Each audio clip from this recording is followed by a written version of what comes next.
ओम।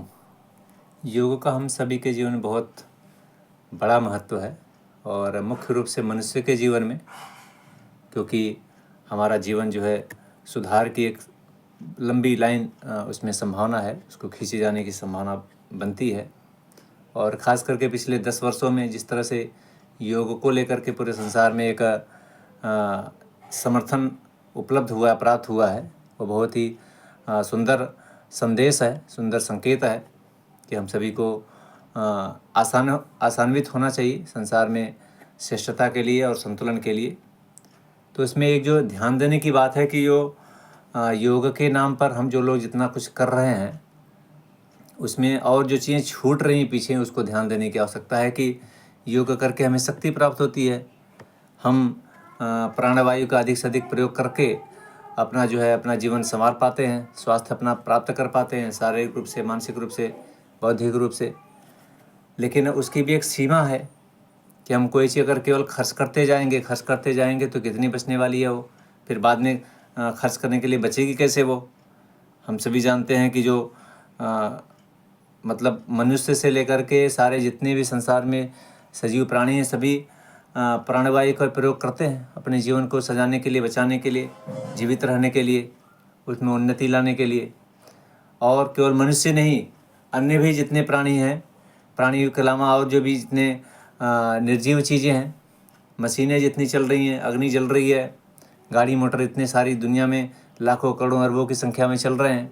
जो भी मोटर चलते हैं सब जगह उनको ऑक्सीजन की ज़रूरत पड़ती है, क्योंकि तभी जा कर के ऊर्जा का जो उसमें से बर्निंग होती है, उसमें से उसकी ज़रूरत पड़ती है। तो ये सब जगह ये खर्च हो रहा है और सब जगह खर्च के साथ में अगर उत्पत्ति नहीं की जाएगी, उसका उत्पादन नहीं किया जाएगा, तो फिर ये असंतुलन स्थापित होगा।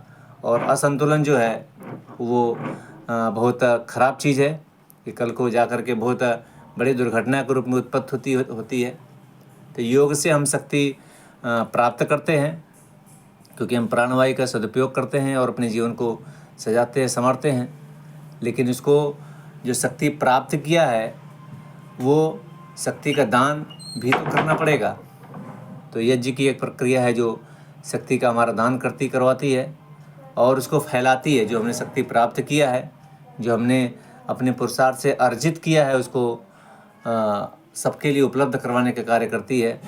और जो प्राणवायु है उसके विशेष रूप से उत्पत्ति का भी कारण बनती है। प्राणवायु पैदा करने का बहुत सारे माध्यम हो सकते हैं। वृक्ष लगाइए, प्रदूषण कम से कम करिए, और जितनी मात्रा में प्रयोग करते हैं उससे से ज़्यादा हमें उत्पत्ति करके देना चाहिए। कि हमारे यहाँ तो कमाने के लिए 100 हाथों से लिखा है, तो हज़ारों हाथों से बांटने के लिए लिखा है, दान करने के लिए लिखा है। हमारी संस्कृति, हमारे शास्त्रों में है ऐसा वर्णन। तो योग से हम शक्ति प्राप्त करते हैं और यज्ञ से शक्ति को हम दान करते हैं। तो इसी प्रकार से केवल हम प्राणवायु का प्रयोग करेंगे, उसको उत्पत्ति के लिए अपना हाथ नहीं लगाएंगे अगर, तो हम एक तरह से मतलब बहुत जो चालाक किस्म के कहे जाते हैं वैसे हम हो जाएंगे। और चालाक, बुद्धिमान होना, विवेकशील होना बहुत अच्छा है, लेकिन चालाक मनुष्य का जो विशेषता है, ऐसा मनुष्य होना है, वो बहुत अच्छी चीज़ नहीं होती है। चालाक मतलब अपने स्वयं के लिए स्वार्थ उसमें प्रकट होता है। तो हमें स्वार्थी नहीं बनना चाहिए।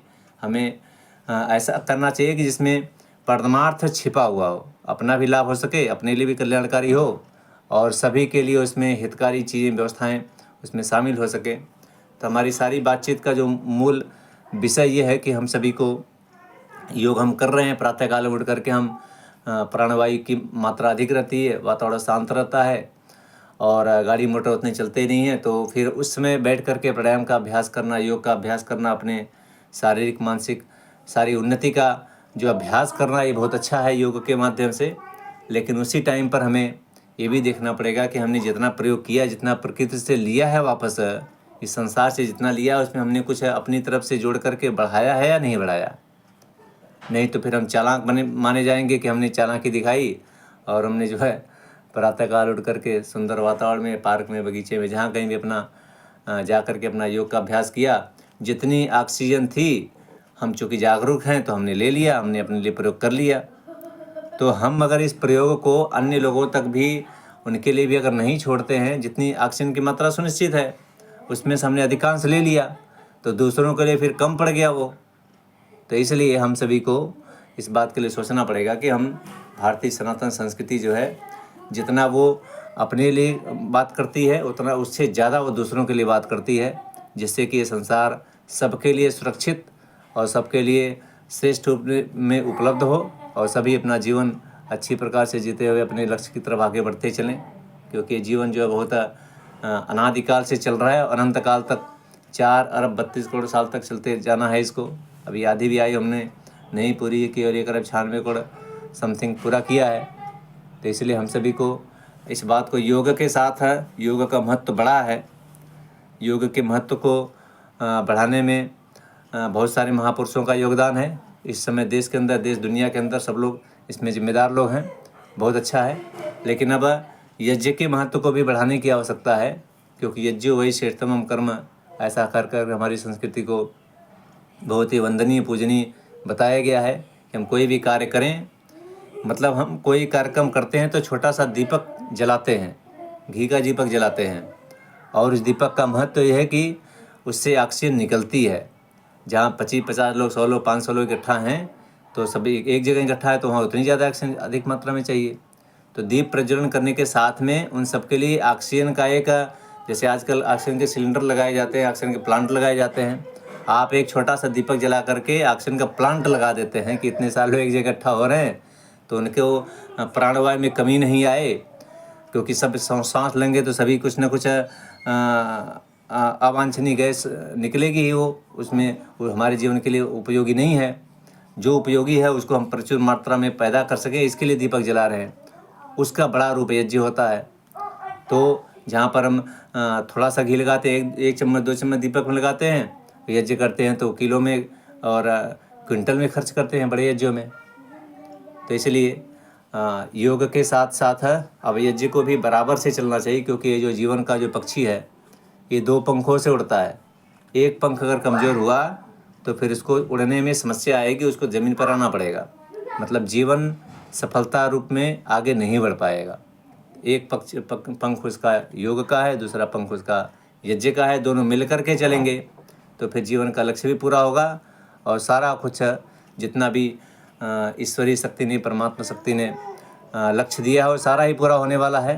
तो हम सभी को योग को और यज्ञ को बराबर में महत्व देना पड़ेगा। योग को खूब महत्व हमने दे लिया है, अब यज्ञ की बारी है, तो यज्ञ को हम लोग जो, तो इन सारी बातों का निचोड़ ये है कि योग को और यज्ञ को हमें जीवन में बराबर से स्थान देना चाहिए।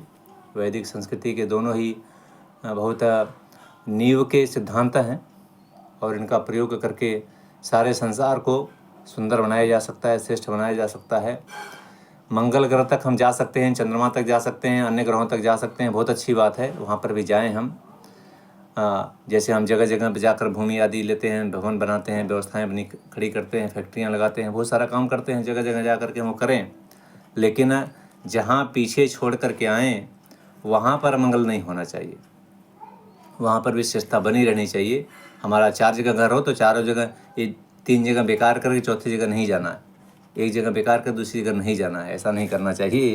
ये गलत सिद्धांत है, इसका प्रयोग नहीं करना चाहिए।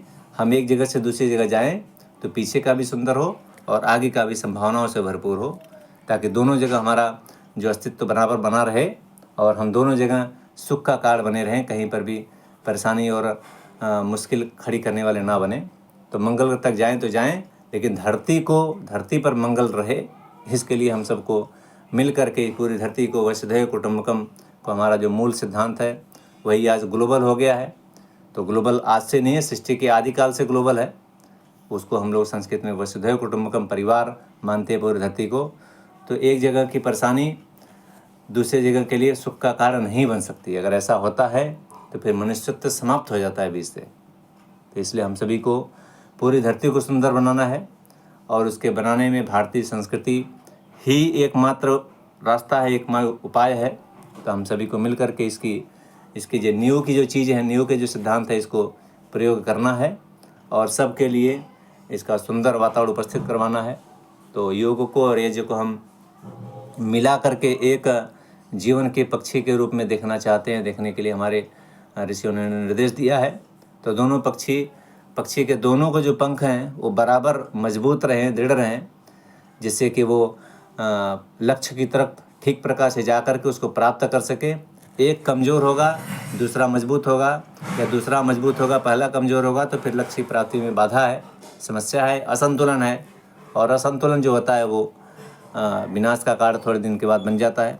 तो हम सभी को इसको विशेष रूप से ध्यान रखना है कि जो यज्ञ की प्रक्रिया को पीछे किया गया है उसको आगे बढ़ाया जाए, और श्रेष्ठ रूप में, जैसा कि महर्षि ध्यानरण्य ने सारा वर्णन करके दिया है पिछले 150 वर्षों में, उसको आगे बढ़ाया जाए और उसको आगे बढ़ाकर अपने जीवन को प्रयोग किया जाए।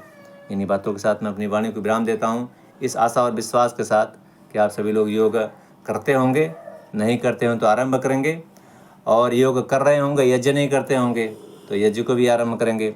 दोनों को बराबर स्थान दीजिए। आप प्राणवायु का अधिक से अधिक सदुपयोग कीजिए। जितना आप प्रयोग कीजिए उसका 10 गुना कम से कम दूसरे लोगों को उपलब्धि करवाइए। कि मेरा कल्याण होगा तो 10 लोगों का और कल्याण साथ साथ में हो जाए। सब मिल करके इस सारी धरती के लोग, सारे प्राणी जितने भी, सब अपने ही हैं, सब अपने ही परिवार का हिस्सा हैं। तो परिवार में सभी को बराबर सी चीज़ें उपलब्ध हों।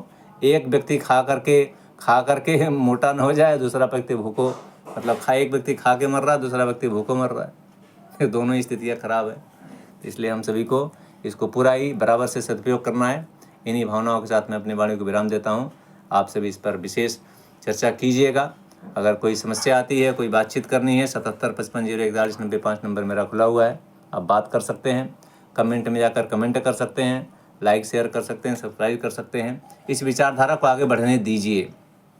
योग और यज्ञ की संस्कृति को एक होने दीजिए। ये सभी का जिम्मेदारी है बराबर से। आज पूरी दुनिया के लोग योग कर रहे हैं तो पूरी दुनिया के लोगों को यज्ञ भी करना होगा, करना चाहिए। क्योंकि जिस संस्कृति को आप अपना करके योग कर रहे हैं महर्षि पतंजलि के, उन्हीं महर्षि पतंजलि के सिद्धांत के अंदर यज्ञ भी है साथ साथ में शामिल। तो इसलिए जो कुछ भी हम जो खाएं, जो ग्रहण करें, उसको हम खुद उत्पन्न करके ग्रहण करें। खरीद करके ग्रहण ना करें बल्कि उत्पन्न करके ग्रहण करें। कितना अच्छा है। तो हम ऑक्सीजन पैदा करें और ऑक्सीजन का सदुपयोग करें। अपना पैदा किया हुआ बहुत शुद्ध रहता है। बाहर से जो कुछ बाजार से आ रहा है, पता नहीं उसमें क्या क्या सब पॉइजनस हो गया है, जहरीला हो गया है, ये सबको पता है। आज के समय में अपनी चीज़, कोई चीज़ आप पैदा करके खाएंगे तो आपको पूरा विश्वास है कि हमने क्या क्या डाला है इसमें। बाहर की चीज़ों का ज़्यादा विश्वास नहीं रह गया है आज, जिस तरह से विश्वास का खंडन हुआ है पूरे संसार में। तो इसलिए भी ज़रूरी है कि हम ऑक्सीजन का प्रयोग करें, प्राणवायु का प्रयोग करें, तो हम उसके लिए पैदा भी करें। अपना ऑक्सीजन प्लांट खुद घर में लगा लें अपने। आपका जो यज्ञ है, आपका जो वृक्ष लगाना है, ये ऑक्सीजन का प्लांट है, आप खुद लगाते हैं इसको। तो आइए सभी मिल करके इसको आगे बढ़ाएं और वैदिक संस्कृति को पुनः से धारा पर प्रतिष्ठापित करने में, पुनर्स्थापित करने में अपना योगदान दें।